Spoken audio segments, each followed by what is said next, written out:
Okay, hi everybody. This is for our leaders training. Halo semuanya, ini untuk training leader kita ya. Because last night, because of the beautiful weather in Medan, and nobody can hear what's happening, so we are doing a recording for you all. Berhubung semalam cuacanya itu kurang mendukung, jadi kita nggak bisa melakukan dengan baik dan akhirnya kita memutuskan untuk merekam ya untuk hari ini. So this is going to be very casual. Pastor Is and myself are just going to read certain verses and I'll try to explain. Jadi ini akan jadinya sesi yang sangat santai saja. Nanti kita akan bacakan ayat, saya bacakan ayat, Pastor Paul akan menjelaskan. And we want to talk specifically about your preparation as a leader, your preparation as serving Jesus. Kami mau menjelaskan sesuatu yang spesifik di dalam hal sebagai leader, bagaimana kita juga melayani Tuhan.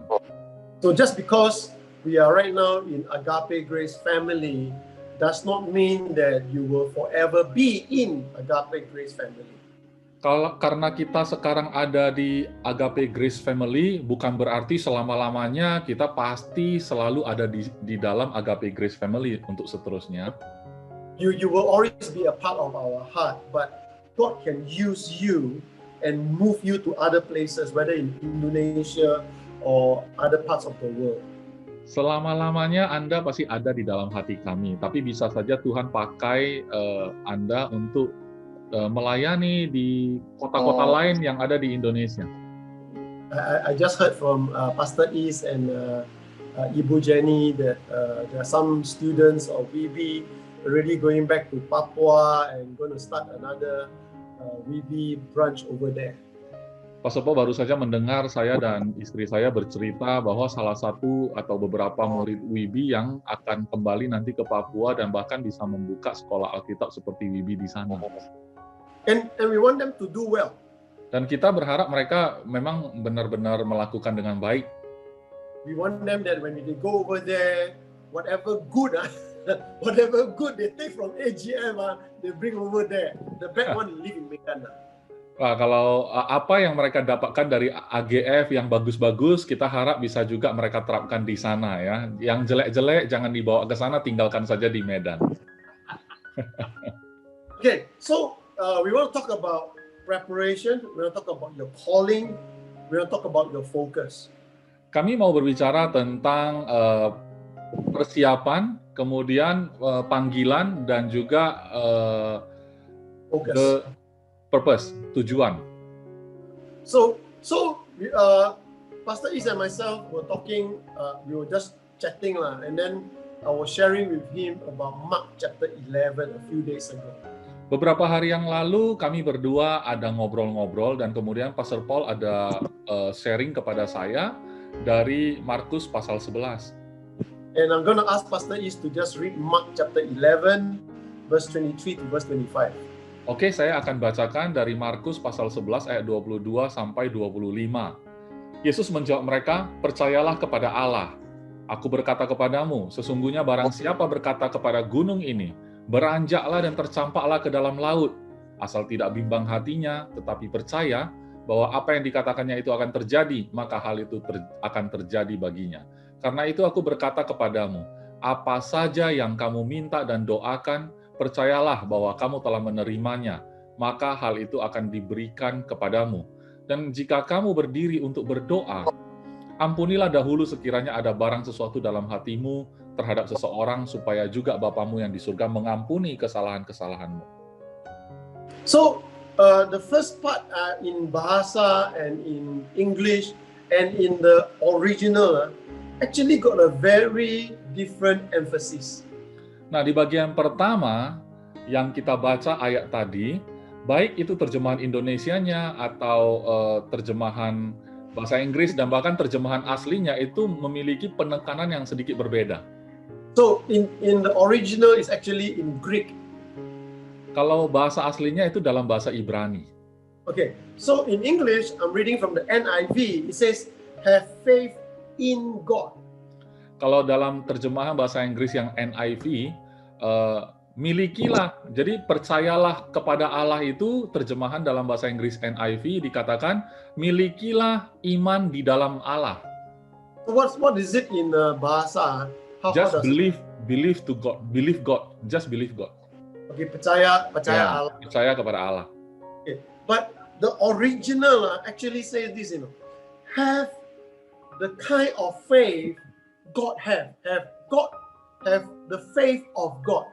Kalau dalam terjemahan asli bahasa Ibrani itu sebenarnya artinya adalah milikilah iman jenis yang dimiliki Allah. Artinya imannya Allah ya. Jadi jenis iman yang dimiliki Allah. Milikilah iman itu. So as our preparation, when God is telling us, He says that, you want to walk my kind of life, have my kind of faith. Jadi dalam persiapan kita masuk kepada apa yang kita mau jalani dalam hidup ini yang sudah Tuhan rancang, maka Tuhan berkata bahwa milikilah, kalau engkau mau memiliki hidup seperti aku, maka milikilah iman yang seperti aku punya. So, do you know when Jesus said this, it's actually impossible. Tahukah saudara pada saat Yesus mengatakan hal ini sebenarnya hal yang mustahil? Why is it impossible at the time when Jesus said this? Tahu mengapa pada saat Yesus mengatakan pernyataan ini, pada saat itu juga adalah hal yang mustahil? Mengapa? It is impossible for them because they are not in Christ. Jesus haven't died yet. Karena bagi mereka pada saat Yesus mengatakan pernyataan ini, Yesus belum mati. Jadi tidak bisa kita mengatakan mereka ada dalam Kristus. But for us, it's actually possible. Tapi kalau bagi kita yang hidup sekarang, itu sangat mungkin. So, because we are in Christ and Christ is God, God is in Christ. So if you are in Christ, you can actually use God's faith, God's kind of faith.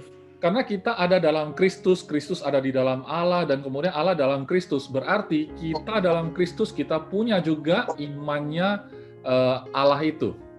So we're not using our faith, Jadi kita tidak lagi menggunakan iman kita sendiri, but using God's faith. tapi menggunakan imannya Tuhan. And do you know something? God's faith never fail. Tahukah saudara, kalau iman Tuhan itu tidak bisa gagal. Okay? So Jesus said, if you can say to this mountain, throw yourself into the sea, and there's not doubt in your heart, but believe what you say.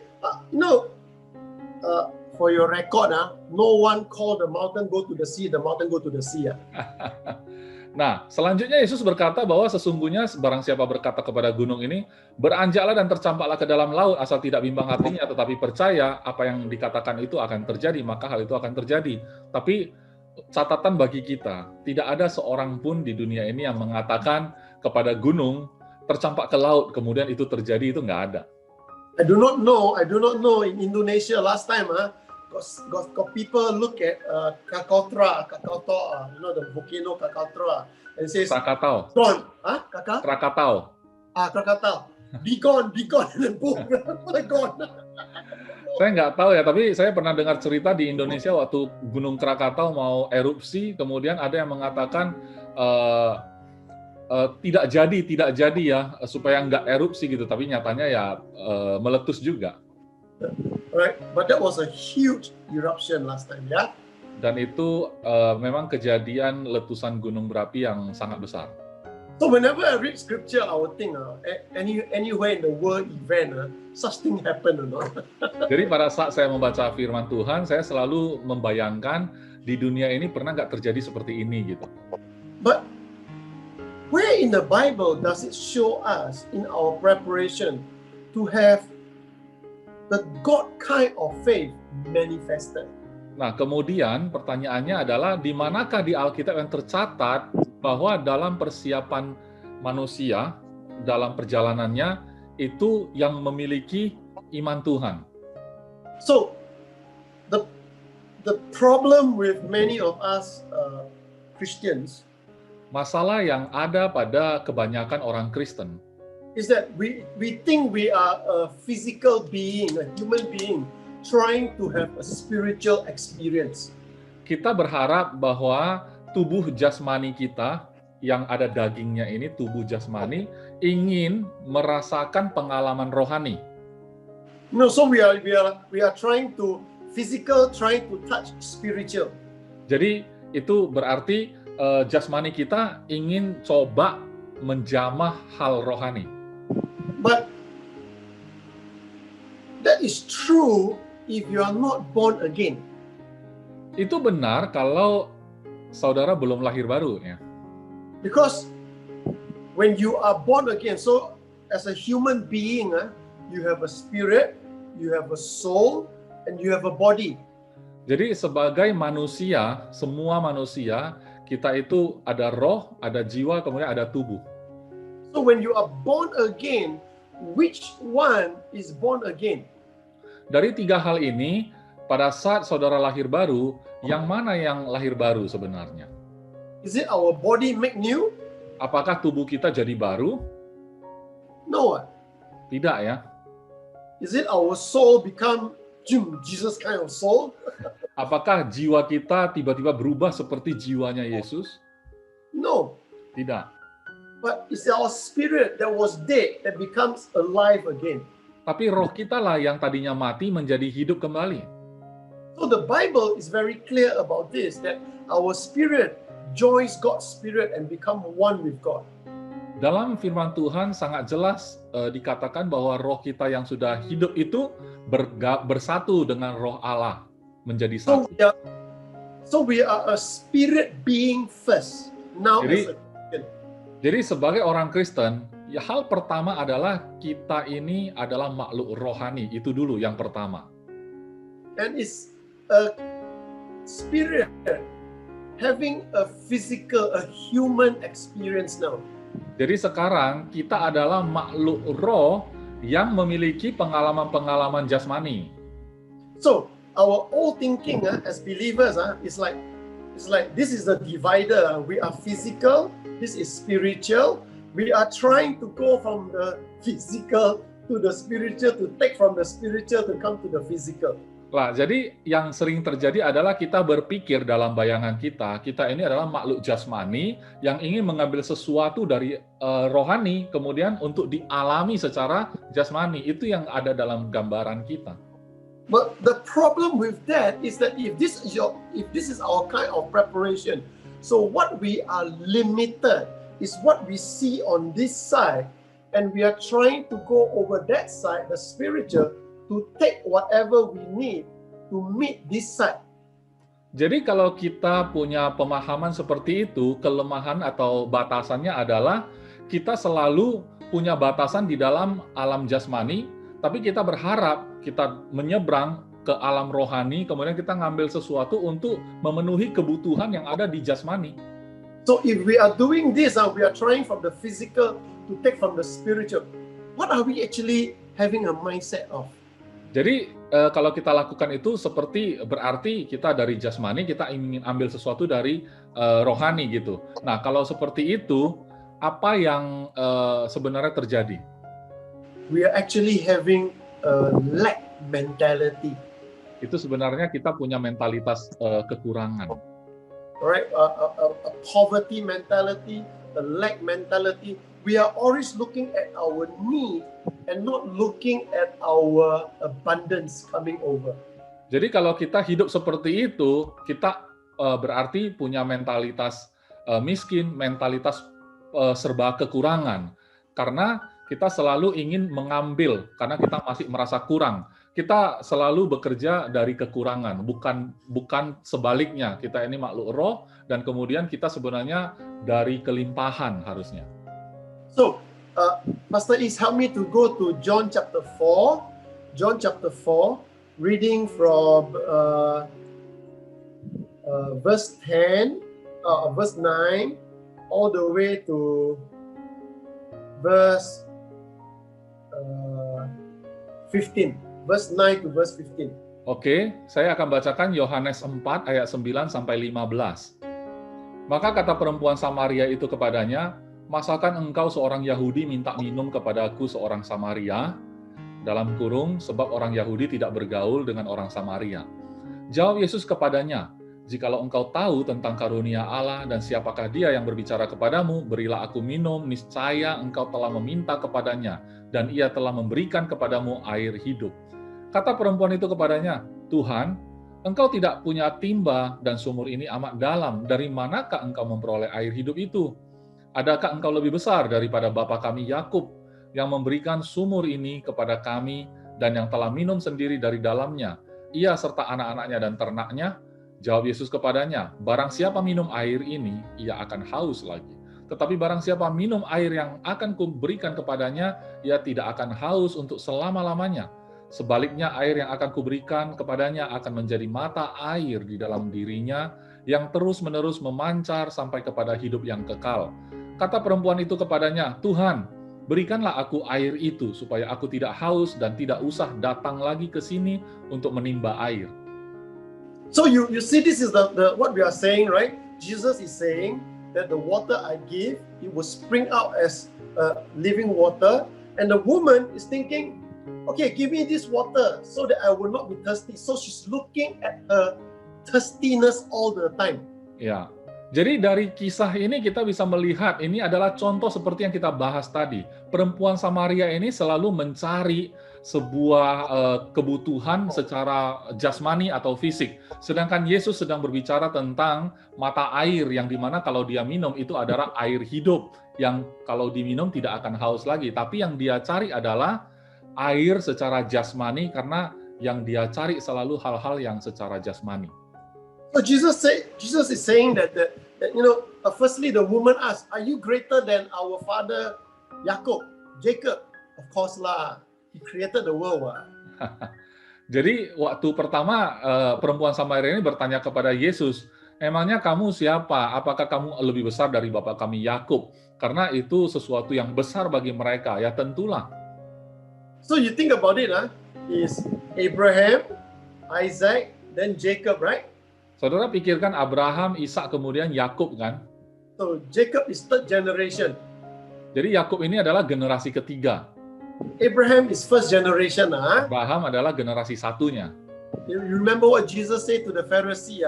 Before Abraham was, I am. Jadi saudara ingat ya, pada saat Yesus berbicara dengan orang Farisi dikatakan bahwa sebelum Abraham ada, aku sudah ada. Okay, and here you find that it's a picture of us. The Samaritan woman, is a picture of us. We are looking to satisfy our thirst, where Jesus is talking about you will never ever thirst again. Jadi di sini perempuan Samaria ini mirip sama kita yang senantiasa mencari sesuatu yang bisa memenuhi rasa haus kita secara jasmani. Sedangkan Yesus berbicara tentang rasa haus ini tidak akan ada lagi, tapi bicara secara rohani. Okay, so Jesus is talking about the abundance here, and the woman is saying, I want to take your abundance so I don't get thirsty anymore. Jadi Yesus mengatakan bahwa aku bisa memberikan sesuatu dari kelimpahan ya secara dari rohani tadi, sedangkan perempuan Samaria dia bilang dia butuh air itu untuk memenuhi kebutuhan jasmani dia. So if we always have this mentality of being a physical, trying to touch the spiritual, we will always be in this state of worry, in this state of fear, in this state of is it of God, doubt, Jadi kalau kita senantiasa bekerja berdasarkan atau melakukan sesuatu berdasarkan keadaan jasmani, maka kita selalu ada di dalam keadaan di mana kita takut, kemudian kita khawatir, dan kita bahkan ragu-ragu. But if you are on the side of God, who is abundance, who is more than enough, and you look over to this side that is always lacking, you have no fear because you know what you are in Christ, that all these things are nothing much.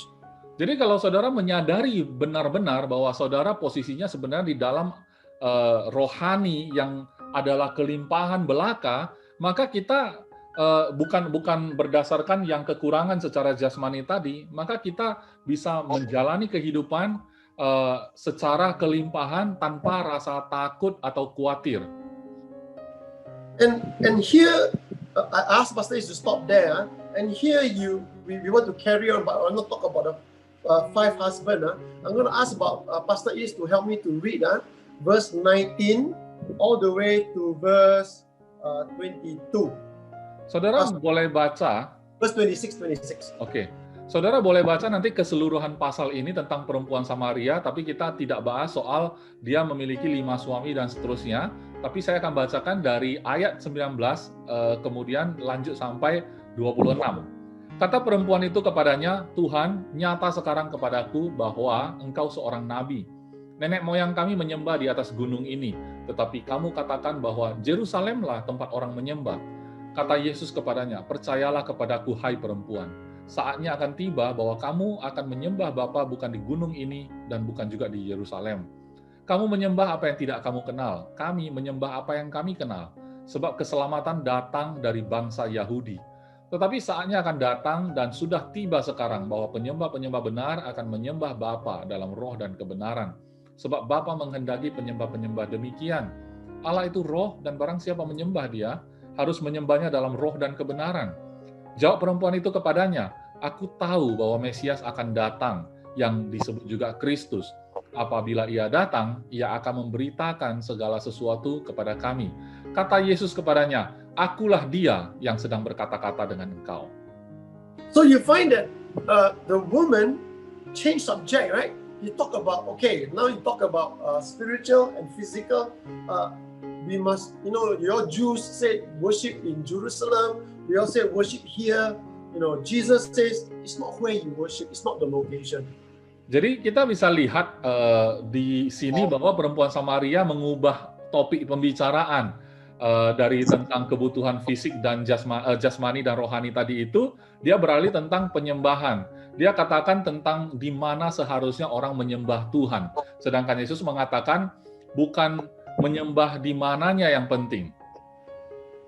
Alright, so it's not about whether in Jerusalem, it's not about whether in Samaria, it's not about whether in Singapore or Medan or wherever. Yang penting itu bukan soal kita menyembah Tuhan di mana, apakah di gunung kah atau di Yerusalem, apa Singapura atau Indonesia, bukan tempatnya yang jadi masalah. So why is it not important in physical location? Mengapa tidak penting secara jasmani atau fisik di mana kita menyembah? Jadi tempat itu secara fisik tidak menjadi penting. Now, the woman there may not understand, but we right now we should understand.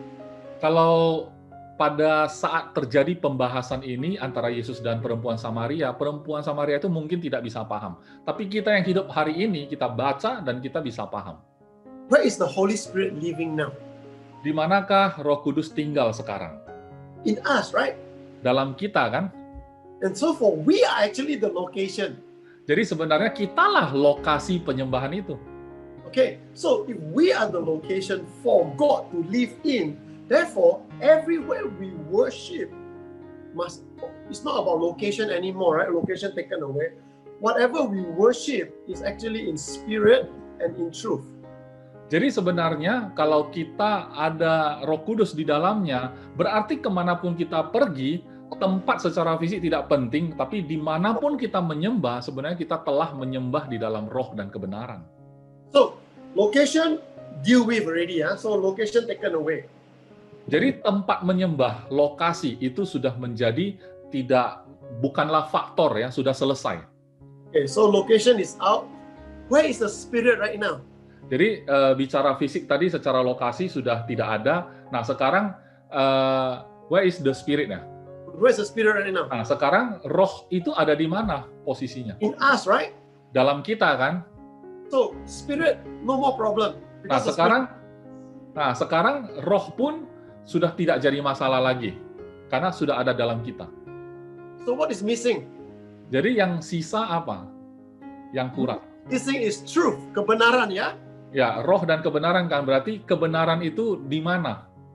So the question is your truth based on physical or is your truth based on spiritual? Maka kemudian pertanyaannya berikutnya adalah apakah kebenaranmu itu berdasarkan jasmani, fisik, atau kebenaran berdasarkan rohani? So if your truth is based on physical, then you are a physical being trying to have a spiritual experience. Berarti kalau kita itu kebenaran berdasarkan jasmani, berarti seperti yang tadi kita bahas, keadaan jasmani ingin merasakan pengalaman rohani. You're just having, God is speaking to me. So it's an experience all the time. It's like trying to touch God, as if God is not living in you. Itu sebabnya keadaannya menjadi seolah-olah kita ada saat-saat di mana kita seolah-olah menyentuh alam roh gitu ya. Kita bisa merasakan sesuatu dari roh gitu kan. Jadi semacam sebuah pengalaman-pengalaman saja. It's like this. It's like a question people asked me a long time ago, Pastor Paul, how do I know what God is saying? Nah, ini berkaitan dengan banyak pertanyaan yang mereka tanyakan ke saya, Pastor Paul, bagaimana sih mengetahui apa kata Tuhan? How do you know it's from God? Dari mana kamu tahu ini dari Tuhan? And I always tell them, it's very simple to know what God is saying. Jadi saya jawab mereka bahwa sebenarnya sangat sederhana untuk mengetahui apa yang Tuhan katakan. And it's 100% correct. Dan 100% benar itu. How? Caranya gimana, Pastor? Read the Bible. Baca Alkitab. The problem is that we don't read the Bible. Karena masalah kita adalah kita nggak baca Alkitab. We prefer to feel. We prefer to hear other people say. Karena kita sangat bergantung kepada apa yang kita rasa, kemudian apa yang dikatakan orang gitu. We want to impact. We are trying to touch the spirit from our body through the soul. So I feel, I hear, I think. Whereas we are trying to touch the spirit this way when the Spirit of God is trying to reach us that way. Jadi kalau ada tiga hal tadi itu, roh, jiwa, dan tubuh, kita ini secara tubuh, kita ingin merasakan pernyataan-pernyataan rohani, sehingga kita bergantung pada apa yang kita rasa, apa yang kita rasakan lah gitu kan, yang kita alami. Padahal itu adalah kemauan kita, padahal Tuhan bekerjanya adalah dari roh kita, dia menjangkau fisik kita. So here you find Jesus say that the true worshippers, true believers of God must worship. Worship means communicate with God basically. I mean, how can you worship if you don't talk to God? You cannot worship like that, right? Right? Inilah yang dimaksud Tuhan Yesus pada saat dia mengatakan penyembah-penyembah yang benar menyembah Bapa dalam roh kebenaran seperti itu. Jadi tidak mungkin kita menyembah Tuhan dengan cara seperti yang Pastor Paul tunjukkan tadi.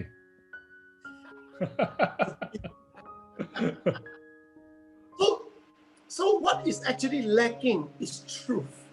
Jadi yang kurang, apa yang kurang? Sebenarnya yang kebenaran tadi itu. And therefore in your preparation, in your calling, in your focus, you shall know the truth, and the truth shall set you free. Jadi dalam hal melakukan persiapan-persiapan dalam hidup kita, kita perlu bergantung kepada kebenaran, dan kebenaran itu yang memerdekakan kita.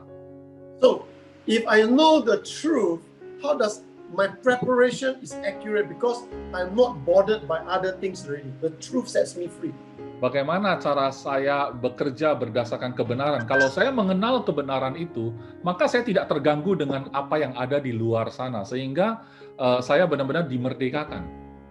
And if I know the truth, that this is where God is calling me, then I'm not bothered if other people are doing well or not doing well in other areas, because I am staying true to the truth of my calling.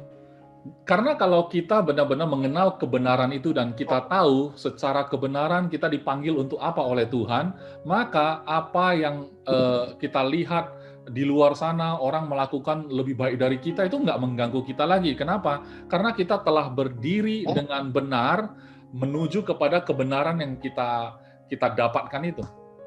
And in my focus, in my purpose, I know, because I'm coming from the spirit side, I know I'm not trying to get to feel this area, feel that area, feel this area. I'm not trying to do this, but because of my abundance, I can meet all the needs. Jadi karena tujuan dan fokus saya sudah jelas, maka saya tidak lagi bergantung kepada jasmani yang ingin mengalami perasaan-perasaan secara rohani, tapi justru kebalikannya. Saya sekarang sudah bergerak dari kelimpahan itu karena saya adalah makhluk rohani tadi itu. So again, we are not a physical being trying to touch the spiritual through our soul, through our thinking, through our feeling, through our intellect or imagination. We are not trying to go this way. We are trying to impact our soul so that the physical can experience to know the truth of the spiritual. Jadi sekali lagi saya ingin menjelaskan bahwa kita bukanlah makhluk jasmani yang mencoba untuk menyentuh rohani dengan cara bergantung kepada pikiran kita, kemampuan berpikir kita, kepintaran atau perasaan-perasaan kita. Justru kita adalah makhluk rohani yang akan menggunakan segala yang ada di jiwa ini untuk bergerak secara jasmani. Okay, so Jesus said that, the lady says, when the Messiah comes, all right, he will explain everything to us. Means I don't understand everything, correct? Jadi perempuan itu mengatakan pada Yesus bahwa kalau Mesias itu datang, maka ia akan memberitakan atau menjelaskan segala sesuatu kepada kami, katanya kan. Berarti mereka belum tahu segalanya kan. So, therefore, if you don't understand things, you are on the physical trying to touch the spiritual. Jadi kalau kita belum memahami semuanya, maka nggak heran kalau kita sebagai jasmani yang selalu ingin merasakan hal-hal rohani. But once you know who you are in Christ, you are in the spiritual, whatever the physical needs, you are able to take the truth, the word of God, and apply it on your physical. Tapi kalau saudara mengerti siapa diri saudara dalam Kristus, maka saudara sebenarnya adalah makhluk rohani, melihat kalau ada sesuatu yang dibutuhkan secara jasmani, maka dari kelimpahan itu, dia akan menerapkannya secara jasmani. And Jesus says, I'm the one. Dan Yesus mengatakan, akulah dia. Okay, so what is lacking is truth. Jadi, apa yang kurang? Yaitu kebenaran. Okay, now, before I will end with Genesis 1, but I'm going to ask Pastor Iskandar to help me to go to Romans chapter 4. Kita akan berakhir di Kejadian nanti, tapi sebelumnya kita masuk ke Roma 4. Okay, and in Romans chapter 4, I'm going to ask Pastor Iskandar to help me read from verse 1 is. Okay, no problem. Verse 16 of verse 13. Verse 16 all the way to verse 25. 16 Oke, Roma 4 ayat 16 sampai 25 to 25 ya. Ya. Oke. Karena itulah kebenaran berdasarkan iman supaya merupakan kasih karunia, sehingga janji itu berlaku bagi semua keturunan Abraham, bukan hanya bagi mereka yang hidup dari hukum Taurat, tetapi juga bagi mereka yang hidup dari iman Abraham. Sebab Abraham adalah bapa kita semua. Seperti ada tertulis, engkau telah kutetapkan menjadi bapa banyak bangsa, di hadapan Allah yang kepadanya ia percaya, yaitu Allah yang menghidupkan orang mati dan yang menjadikan dengan firman-Nya apa yang tidak ada menjadi ada. Sebab sekalipun tidak ada dasar untuk berharap, namun Abraham berharap juga dan percaya bahwa ia akan menjadi bapa banyak bangsa menurut yang telah difirmankan. Demikianlah banyaknya nanti keturunanmu. Imannya tidak menjadi lemah walaupun ia mengetahui bahwa tubuhnya sudah sangat lemah karena usianya telah kira-kira 100 tahun dan bahwa rahim Sarah telah tertutup. Tetapi terhadap janji Allah ia tidak bimbang karena ketidakpercayaan, malah ia diperkuat dalam imannya dan ia memuliakan Allah dengan penuh keyakinan bahwa Allah berkuasa untuk melaksanakan apa yang telah ia janjikan. Karena itu hal ini diperhitungkan kepadanya sebagai kebenaran. Kata-kata ini, yaitu hal ini diperhitungkan kepadanya, tidak ditulis untuk Abraham saja, tetapi ditulis juga untuk kita. Sebab kepada kita pun Allah memperhitungkannya. Karena kita percaya kepada Dia yang telah membangkitkan Yesus Tuhan kita dari antara orang mati, yaitu Yesus yang telah diserahkan karena pelanggaran kita dan dibangkitkan karena pembenaran kita. So you find that the way it's written, the way you just heard Pastor Is read, it is as if Abraham never doubted when God says, I will make you a father of many nations. Waktu kita sama-sama baca tadi, cara penulisan tentang Abraham yang percaya pada Tuhan, itu tertulis seolah-olah Abraham nggak pernah ragu sedikit pun bahwa Tuhan akan menjadikan dia bapak banyak bangsa. But if you read Genesis, you know that that's not true. Padahal kalau saudara baca benar di kejadiannya, di kitab kejadian, sebenarnya Abraham tidak seperti sesempurna itu. Okay, why is that a difference? Nah, sekarang mengapa ada perbedaan seperti itu? Why is it that the way the Apostle Paul write is like Abraham has never doubted, he is very strong in faith. But when you read Genesis, Moses, that one Moses right? Moses right? Hey, Abraham, this one also not right, that one also not right. Nah, kalau kita, pertanyaan kita adalah mengapa Paulus pada saat menuliskan ini, dia menuliskan seolah-olah Abraham itu sangat sempurna ya imannya, seperti tidak pernah meragukan Tuhan, tidak. Pokoknya dia benar-benar percaya begitu saja, tidak ada yang salah ya. Tapi kalau kita baca sendiri di kitab Kejadian yang ditulis oleh Musa, sepertinya tidak seperti itu. Abraham banyak sekali kesalahannya. Okay, one is recording the actual behavior. Satu adalah mencatat tentang perilaku yang alamiah atau jasmani. One is talking about how God look at Abraham. Tapi satu lagi cara menuliskan dari sudut pandang Tuhan, bagaimana Tuhan melihat Abraham. Okay, so we know that in Genesis chapter 15, when God says count the stars, if you can count them, that many will be your children. Kalau kita lihat di Kejadian 15, di mana Tuhan minta kepada Abraham untuk melihat kepada bintang dan suruh dia menghitung, seperti itulah jumlah keturunanmu katanya. Right, and we know that it says Abraham believed and God counted him as righteousness. Kita juga bisa baca di Kejadian itu bahwa dikatakan bahwa saat itu Abraham percaya dan kemudian Tuhan memperhitungkan itu menjadi kebenaran. So, from the time that Abraham believed God, God counted to him as righteousness. Jadi pada detik dia percaya pada Tuhan, maka pada saat itu juga Tuhan menghitung dia sebagai kebenaran. So this is how God see Abraham is already righteous. Jadi cara Tuhan melihat adalah sebenarnya Abraham di mata Tuhan sudah benar. But Abraham is looking at like, hey God, where is my son? God, where is God? What is that? And even when God says next year, Sarah will give birth. Yeah, bro. Dari sisi pandang Tuhan, Tuhan melihat sudah benar. Tapi dari sisi Abraham sendiri, sebenarnya dia melihat pada kekurangan dia. Dia merasa, mana anakku? Dia sebenarnya mempertanyakan. Kemudian pada waktu itu Tuhan mengatakan, tahun depan, waktu seperti ini engkau akan punya anak. Dia malah ketawa. Apa mungkin, katanya. Right? So, you find that how God see is from this side, the spiritual. How Abraham see is from, where is my leg? Where is it? Ya. Where is it?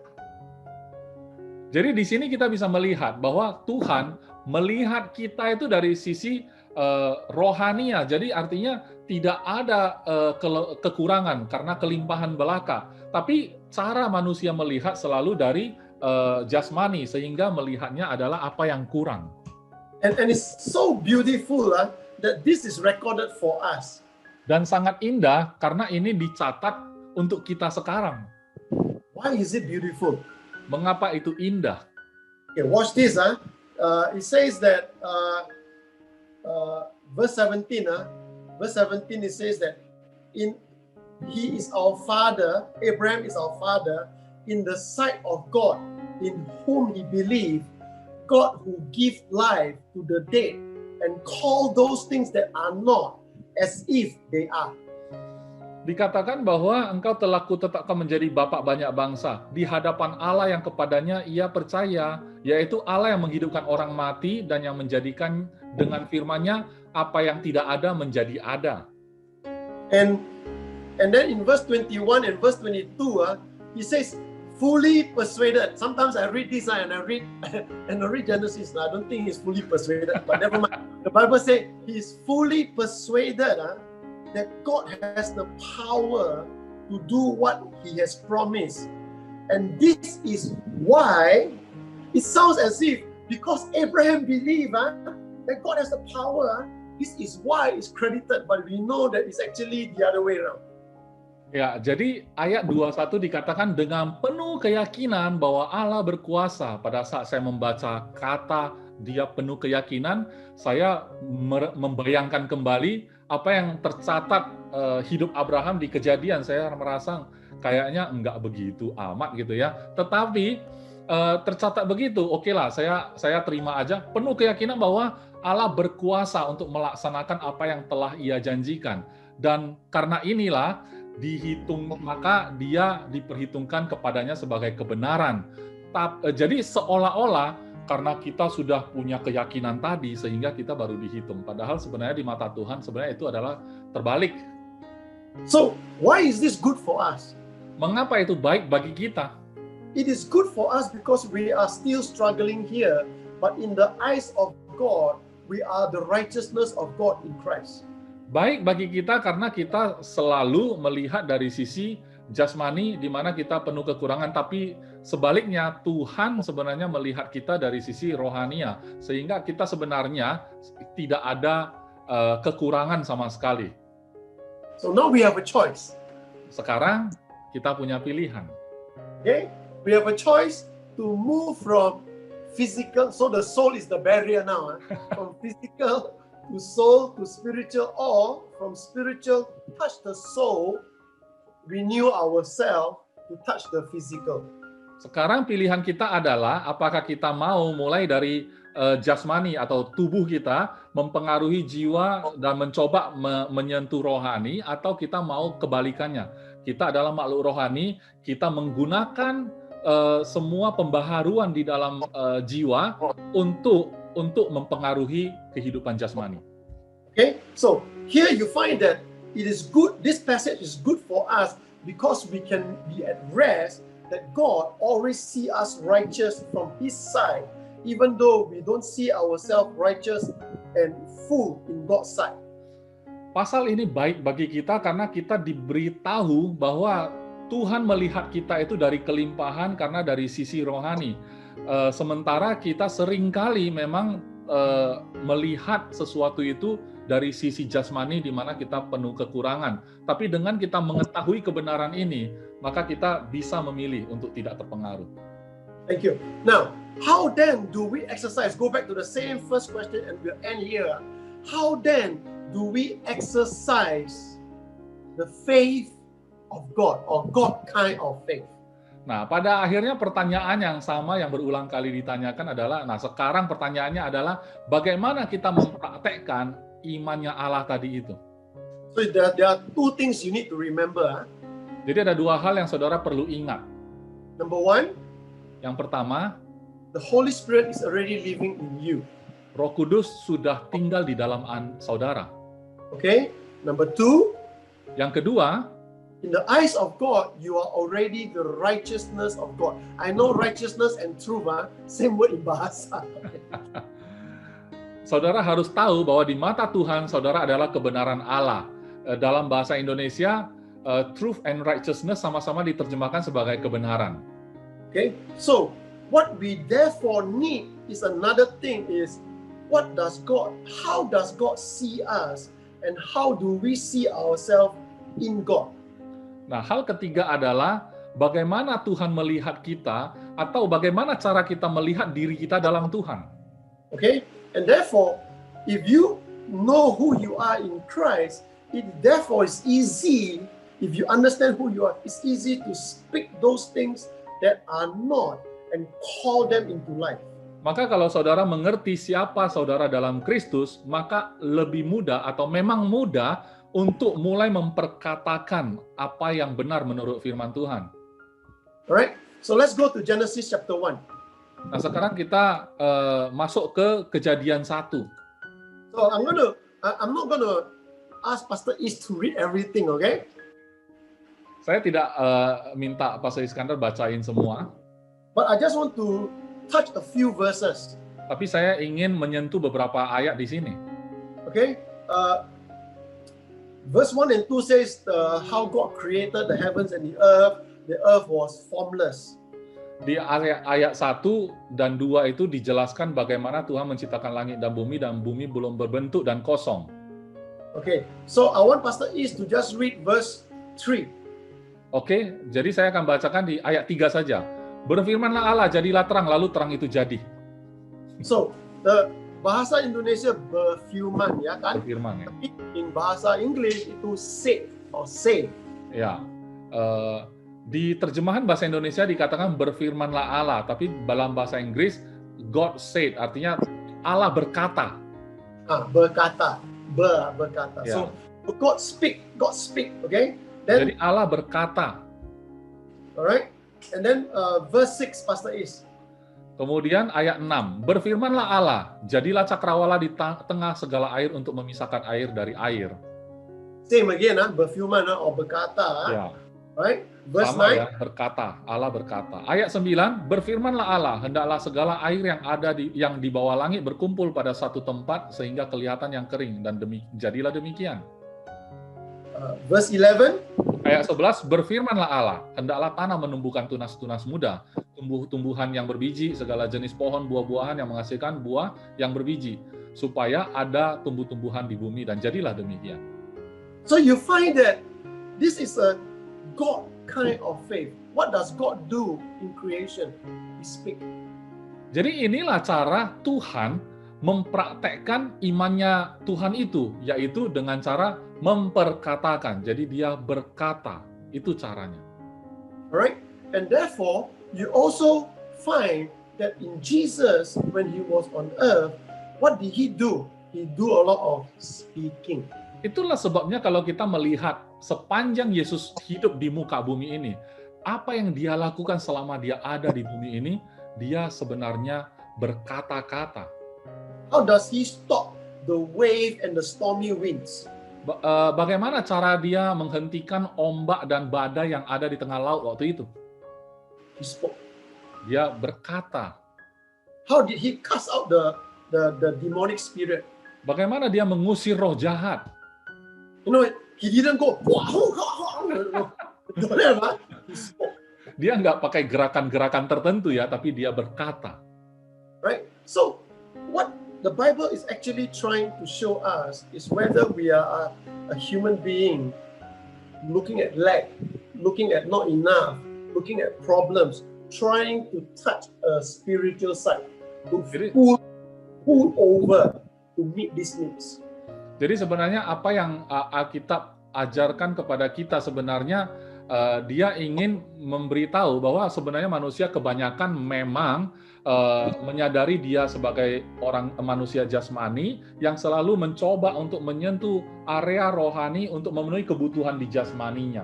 Itu yang selalu berulang-ulang mereka menjalani kehidupan, cara mereka jalani hidup. But we are actually a spirit being in Christ with all the supply, all the fullness of Christ, coming over and says, what is needed, let me supply. Padahal yang benar adalah kita dalam Kristus, kita adalah makhluk rohani yang dimana kita hidup dari kelimpahan. Kalau di dalam jasmani ada kelemahan, ada kekurangan, dia bisa menjadi penyedia. And that needs the wisdom of God.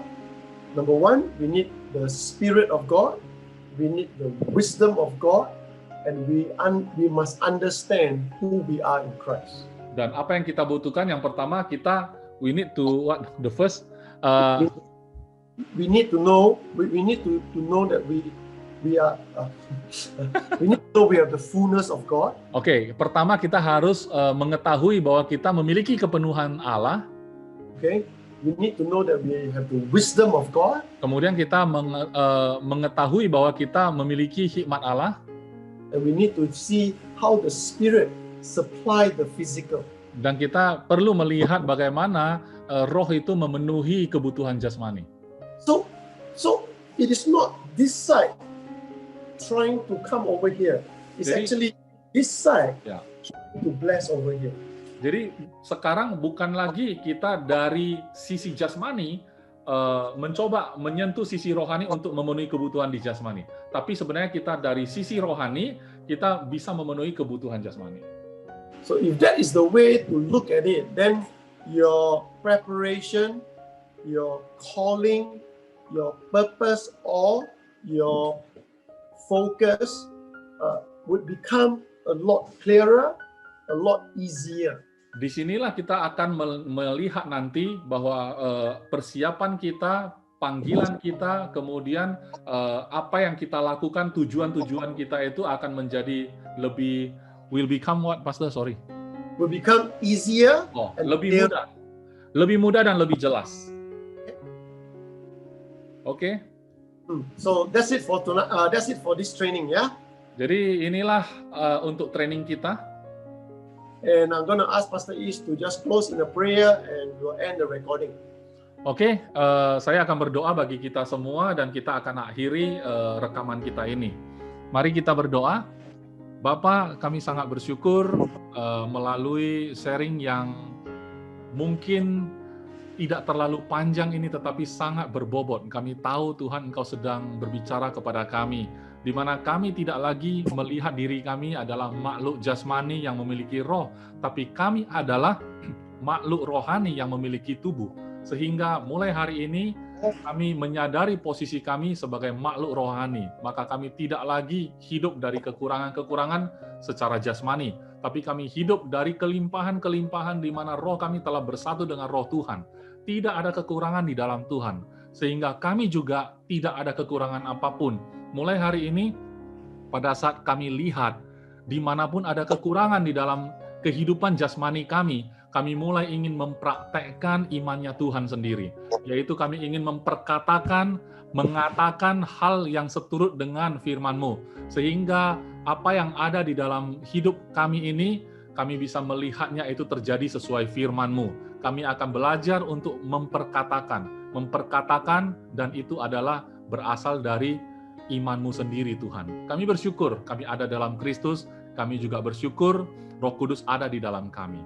Tuhan, Engkau berkati setiap orang yang mendengarkan rekaman ini, Engkau berkati juga Pastor Paul yang sudah menyampaikan, dan kami percaya, kami semua akan menjalani persiapan kami, dan tujuan-tujuan panggilan kami yang ada dalam kehidupan kami masing-masing, semua orang, kemanapun nantinya Engkau akan tempatkan kami, akan menjadi lebih mudah dan menjadi lebih jelas, Tuhan. Terima kasih Bapa, Engkau berkati semuanya. Di dalam nama Tuhan Yesus, kami berdoa dan mengucap syukur. Amin. Amen. Thank you. Oke. Sampai jumpa.